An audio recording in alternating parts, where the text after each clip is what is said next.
आपने तो बहुत करीब से देखा है, वहां पर रहते हुए महसूस भी किया है और सुकमा के युवाओं को बर्बाद होते भी देखा है।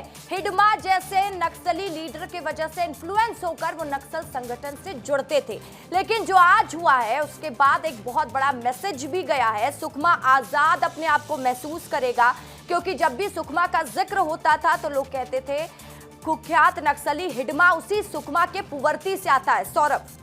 बिल्कुल रसिका, आपने जिक्र किया कि मैं सुकमा से आता हूं। मैं सुकमा से जब रायपुर आता था, मैं सुकमा से जब दिल्ली जाता था, तो लोग यही कहते थे कि वो नक्सल गढ़ सुकमा से हो, वो नक्सल की राजधानी सुकमा से हो। और आज एक तस्वीर सामने निकल कर आ रही है उसी सुकमा से, जब सुकमा के स्थानीय, सुकमा के ग्रामीण जो हैं सड़कों पर पटाखे फोड़ते नजर आ रहे हैं, सड़कों पर दिवाली मनाते नजर आ रहे हैं। इसी से समझ में आता है कि कैसे ये इतनी बड़ी बात है, क्यों ये इतनी बड़ी बात है कि हिडमा मारा जाता है तो उससे सुकमा के लोगों की क्यों खुशी मिलती है।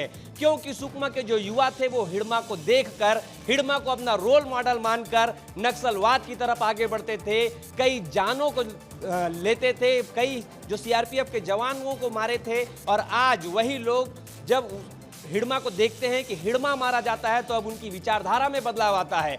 सुकमा से निकलने वाला बच्चा आज जाता है और संसद में अंग्रेजी में भाषण देता है, तो ये अब सुकमा की बदलती हुई तस्वीर नजर आएगी। क्योंकि अब सुकमा जो है, छत्तीसगढ़ जो है नक्सलियों के चंगुल से मुक्त होने जा रहा है। हिडमा का मारा जाना इसलिए भी इंपॉर्टेंट है कि अब सुकमा से निकलने वाला बच्चा जो होगा वो ओलंपिक खेलेगा।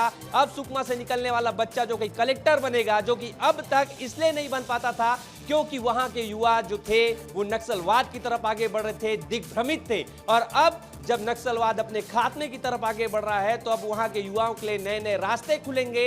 युवा जो कि अब जागरूक होंगे और अपने भविष्य के बारे में सोचेंगे। और जो युवा अपनी जिंदगी बर्बाद करने चले थे, अब वो युवा देश की उन्नति के लिए काम करेंगे। इसलिए हिडमा का मारा जाना सबसे ज्यादा जरूरी था।